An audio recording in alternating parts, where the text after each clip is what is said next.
Hey guys, welcome to the channel, welcome to another video. Today's video we're going to be talking about this Mason Greenwood situation. The big breaking news yesterday came out that all charges against Greenwood had been dropped by the people that were investigating obviously his alleged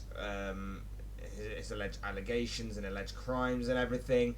The news came out yesterday that following the withdrawal of key witnesses and new material that came to light, all charges against Greenwood had been dropped. Now, of course, this is a very delicate issue, so I will try and be as sensitive as I can around it, but I feel like we have to talk about this and we have to go over some of the things that came out yesterday, as well as some of the things that may happen in the future in regards to Greenwood's future.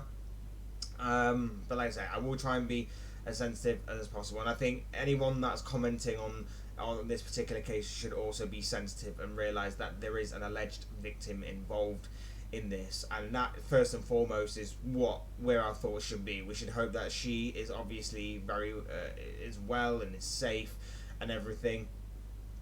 But unless you've been living under a rock or just or completely unaware for whatever reason of this situation, basically over a year ago, the shocking news was brought to the public domain in regards to Mason Greenwood. We've seen the photos, we've seen and heard the audio clips of the kind of allegations that he was facing in regards to sexual abuse, rape, controlling and coercive behaviour. Those are the kind of things that he was accused of, and in fact those were the allegations that he was charged with a few short months ago. It seemed that the people that were leading in the investigation had enough evidence behind them that they could actually go ahead and charge Mason Greenwood. So the fact that a few short months later, in the present day, we are now talking about Greenwood getting off free with these charges and having all these charges dropped against him is actually quite seemingly incredible, to say the least. Like I say, over a year ago now, everything was brought to the public domain. The alleged victim leaked all the audio clips and the photos to the public domain, and like I said, on its surface it looked incredibly horrible. We hope that obviously the victim is well and safe even to this present day, but it looked incredibly horrible, it looked inexcusable, and a lot of people were already swinging their own kind of sword of justice on this right from the off, calling him to be sent down, calling him for the book to be thrown at him, and so on and so forth, because people genuinely believed he was instantly guilty. Obviously, that's not how it necessarily works. There's got to be an investigation behind it, and everything. There's got to be a look at deeper into it. And obviously, over these past 12 months or so, that has obviously happened by the people in authority. Like I say, it looked incredibly horrible on its surface. It looked incredibly bad on Mason Greenwood's part that obviously he would do such a thing. But of course, the situation has to play its course for an investigation, for going to court, so on and so forth. And that's not to discredit the victim, obviously, or say that Greenwood's completely innocent, or say that the victim is a liar. It's just obviously you need to sit on the fence in this kind of situation, get all the evidence, get all the facts before you obviously pass judgment, and obviously that's how the justice system works. And of course, at the same time, it needs to genuinely be taken seriously, so to not discredit not just the victim in this situation, but of course other people that may be suffering or may be a victim of some sort of domestic abuse or any kind of abuse themselves. So it had to be a very intense and very in-depth investigation, an investigation that lasted, like I say, an entire year, taken extremely seriously. But then, of course, the news breaks yesterday that all charges are to be dropped, and this was somewhat shocking and somewhat strange to me. I personally had wanted to wait until I had all the evidence and all the facts that were going to be given to the public, obviously.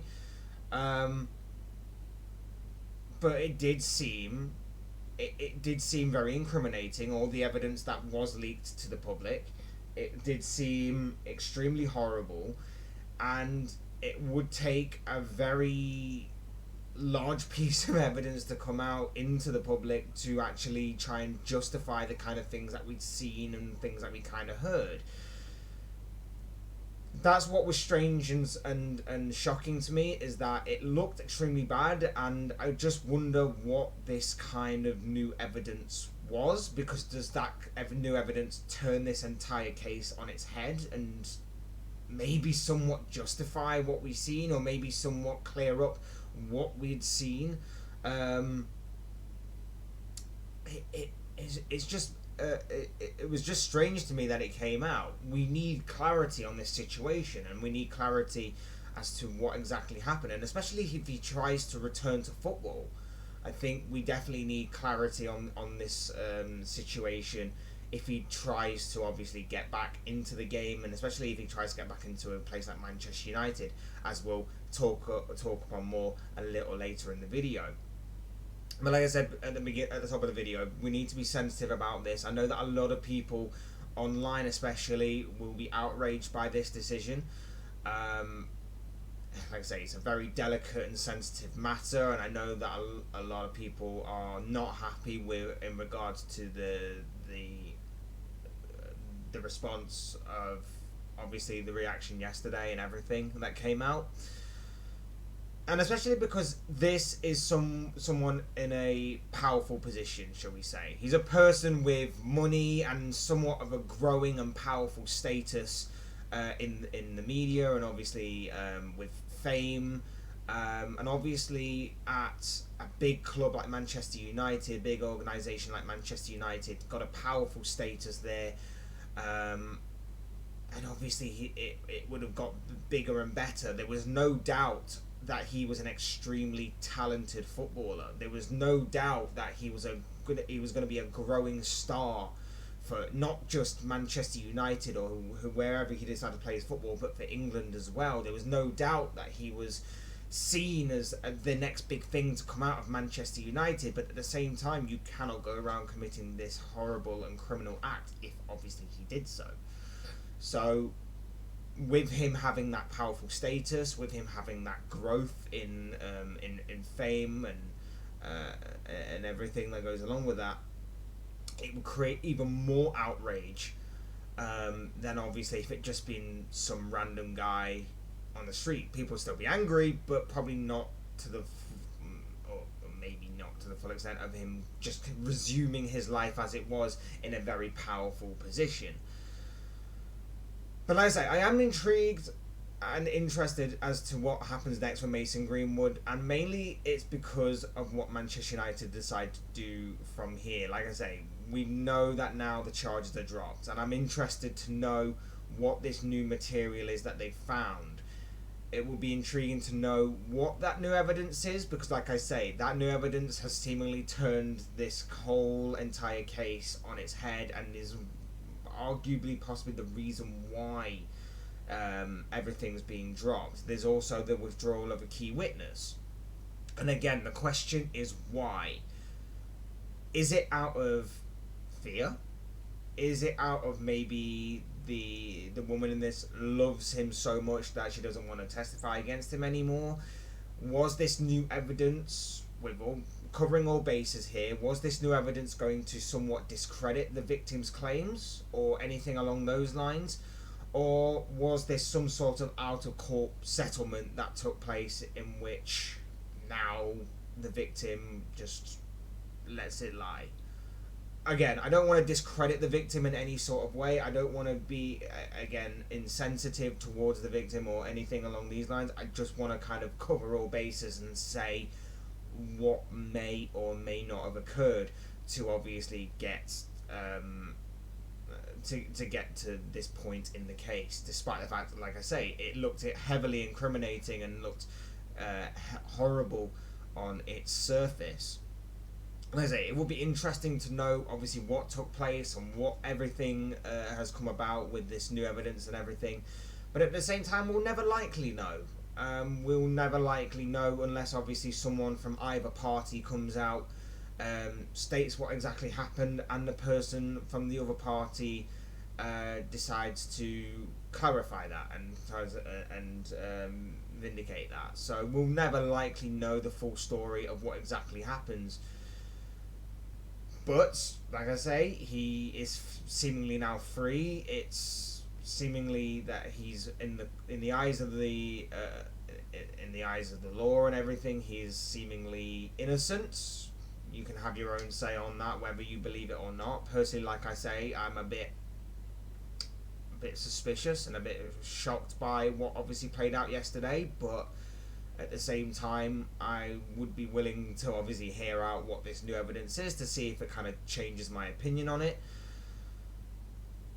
And then of course, like I said, there's the Manchester United element in all this. Let's say that this is now completely done and dusted. Let's say that this is now Greenwood free in the eyes of the law and everything. Where does he go from here? Will he return to Manchester United? That's now the question on a lot of people's minds in terms of Greenwood's future. United were quick to put out a statement yesterday in which they acknowledged the verdict from the verdict of this trial of this investigation, and that all charges were dropped. They also went on to say that the club will now conduct its own process before determining next steps.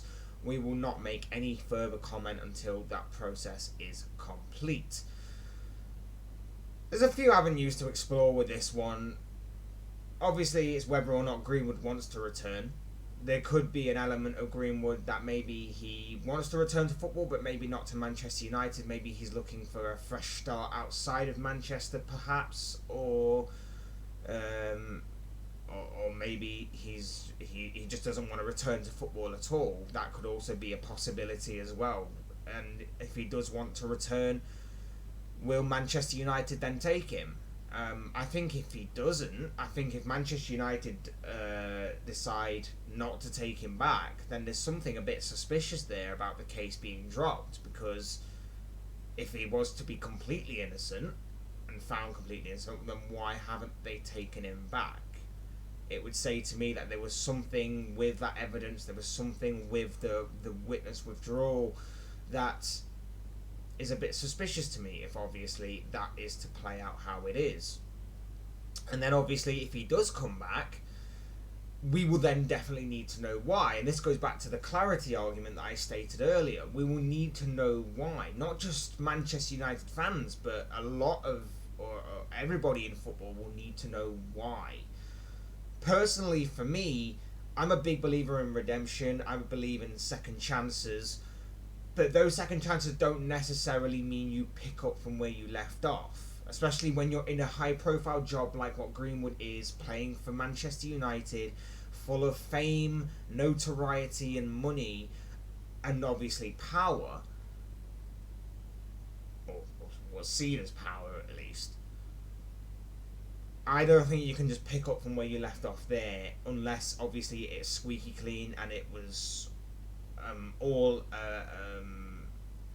it was just all obviously not what it was made out to be. Like I say, I think if he does return to Manchester United, we'll need clarity on this, definitely.